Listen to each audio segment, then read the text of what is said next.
Xo'p,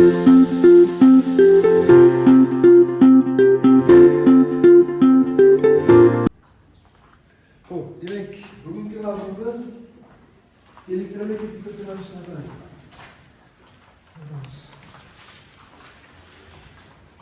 Demak, bugungi mavzumiz elektronik dissertatsiya nazariyasi.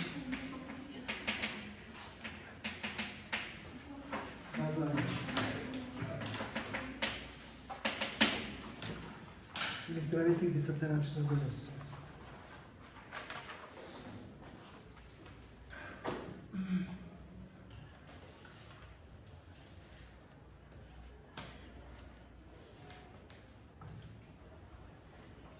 Hayır mı abi? Yine başlayalım. Tekrar koyda özellik gibi düşünüyorum. O zaman eritmasi yoki suyuqlanmasi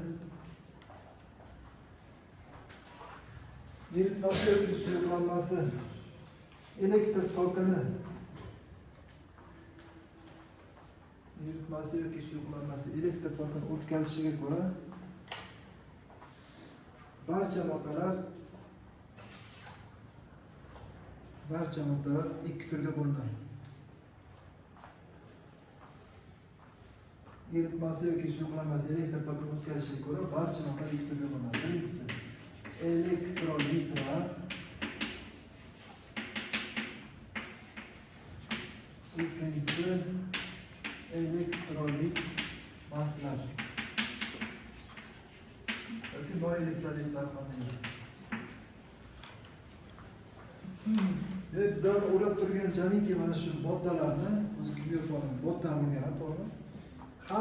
Har bir moddani ikkita katta guruhga bo'lish mumkin ekan. Bu qaysi jihatiga nisbatan? Elektr tokini o'tkazishiga nisbatan.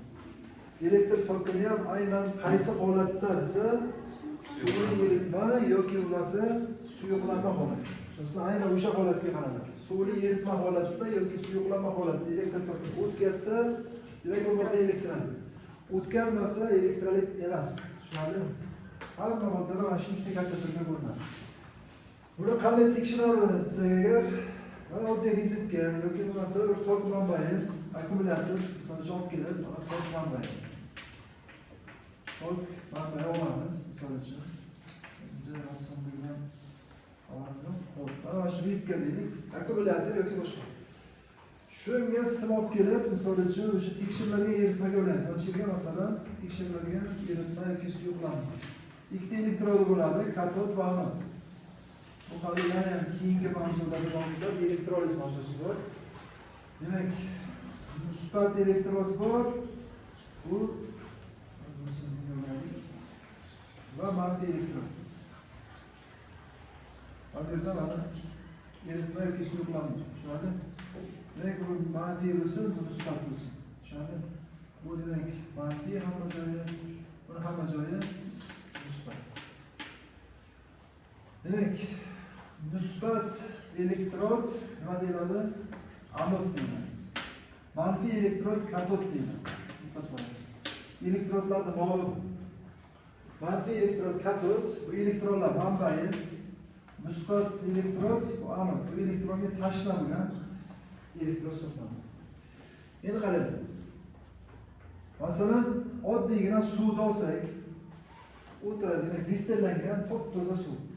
Biz ichadigan suv ham hattoki ichida tuz bor. O'sha uchun o'ziga yarasha shirin ta'mi bor. Biz ichadigan suvda chunki uning ichida ionlar bor. Tushunasizmi? Lekin toza distillangan suvda deyarli ion yo'q. Shuning uchun endi qarang. Buni qo'ygandan keyin bu tekshiramiz-ku o'zi. Bu yoqqa bitta lampochka ulanadi. Hozir endi masalan cho'g'li lampochka emas, har xil yangi boshqa lampochkalar chiqib ketgan, o'zi lampochka. Endi mana cho'g'li lampochkani so'rida chizaman. Cho'g'li lampochka. Hozir qo'yilgan. Tushunasizmi? Demak, tekshiruvchi. Bu yoqqa zanjirlarga ketadi, ulanadi. Xo'p. Demak, deyarli mana shunaqa bir asbob. Bu nimani tekshiramiz? Demak, Shu biza tekshiradigan narsamiz elektrolitmi yoki elektrolit emasmi? Shuni tekshirish uchun mo'ljallangan asma. Tokni qo'shgan paytida, masalan, suv bo'lsa, mana shu yerda tekshirilgan eritma masalan suv. Tokni qo'shgan paytida lampochka yonadimi? Juda qarayman. Yo'qsam degan o'ylar bilan. Ya'ni mana bu yerdagi volfram ozgina qizaradi. Juda oz qizaradi. O'zi 7-sinf kitobida suv elektrolit emas deb kelgan, bu xato fikr. Suv juda kuchsiz elektron. Agar suv elektrolit emas bo'lsa, pH degan narsa bunday bo'lmasdi, masalan. Chunki suv oz miqdorda bo'lsa ham ionlarga parchalanadi. Agar parchalanmasa, unda vodorod ioni qayerdan bo'ladi? OH ioni qayerdan bo'ladi? Tushunasizmi? Demak, juda kam miqdorda, hatto distillangan suvda ham juda kam miqdorda bo'lsa ham ion bor. Tushunarli? O'sha uchun mana bu lampochka ozgina qizaradi. Ozgina o'sha volframni qizaradi. Demak, top o'tadi. Tushunarli?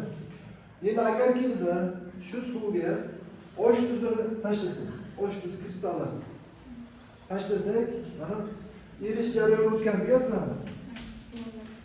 Osh tuzi suv ta'sirida kristall panjarasi nima bo'ladi? Tuziladi. Natijada eritmada ionlar va suv bilan o'ralgan holatda, solvat, gidrat holatda bo'ladi, to'g'rimi? Ya'ni ionlar bemalol bo'ladi. O'sha ionlar orqali eritmada tok o'tishni boshlaydi. Tushunasizlarmi? Biz o'rlagan tokimiz o'sha plyus yoki minus ionlar orqali o'tadi. Natijada lampochka juda yorqinlanadi. Ya'ni tushunasizlar? Demak, osh tuzi bu elektrolit. Kim tushunadi?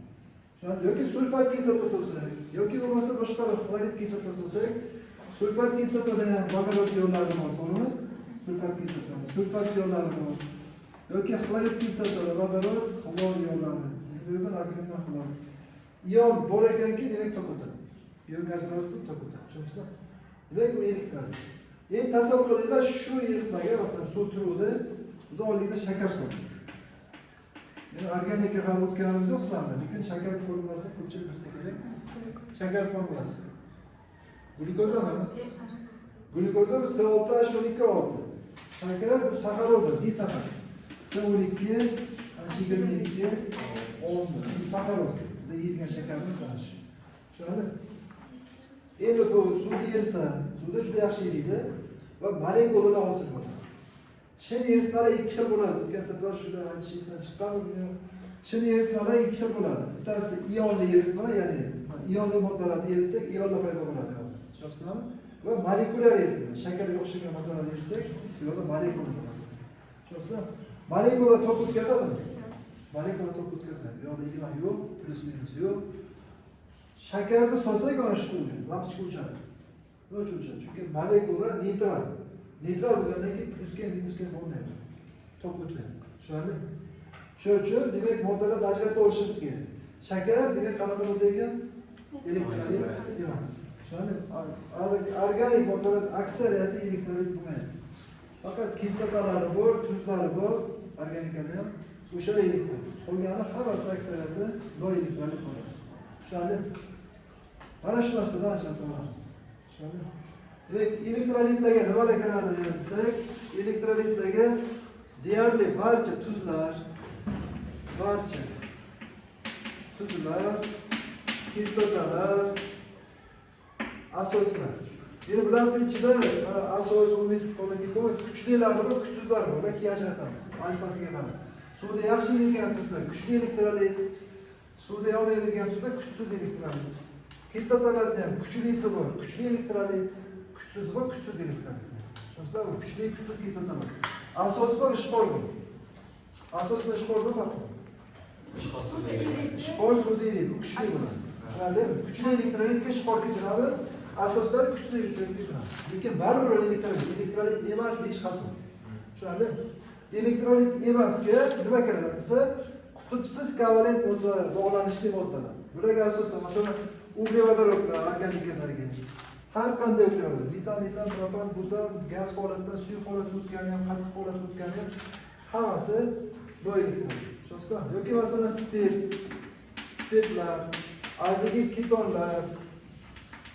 Endi bu sinfda sanalsa ko'p. Efirlar bor, oddiy efir, murakkab efir, yog', moy ko'p bular. Tushunasizlarmi? Uglevodlar aytdik hozir, saxaroza, glukoza, polisaxarid va hokazo. Oqsillarni kirdirsa ham bo'ladi, lekin oqsilda ion bog'i bor. skuplikchasi bor oqsilda, aminokislotalar o'rtasida. O'sha uchun oqsilda o'tkazuvchanligi bor. Elektrolit emas deb oqsilga aytsak, to'g'ri qo'yishim. Ana shunaqa fikrlar. Tushunarlimi? Yana bu yerda asosan bog'ga qarash kerak. Bog'da qutublilik darajasi bormi, iyonli parchalanadimi? Demak, u elektrolit. Bog' qutubsizmi? Yo'q, bu elektrolit emas. Tushunarlimi? Ana shu narsani ajratsam bo'ladi. Mana testga keladi, misol uchun elektrolitni topingiz, elektrolit masini topingiz. Shunaqa ajratadi. Ko'pchilik organik moddalar elektrolit emas. Ko'pchilik organik. Organik moddalar elektrolit emas, anorganikning ko'pchiligi elektrolit. Shularni qaror birinchi ajratish emas. Va moddalar ajratib olingan elektrolit va elektrolit massalari. Endi mana ajratgandan keyin yozib beramiz. Chizib, yozib olingan.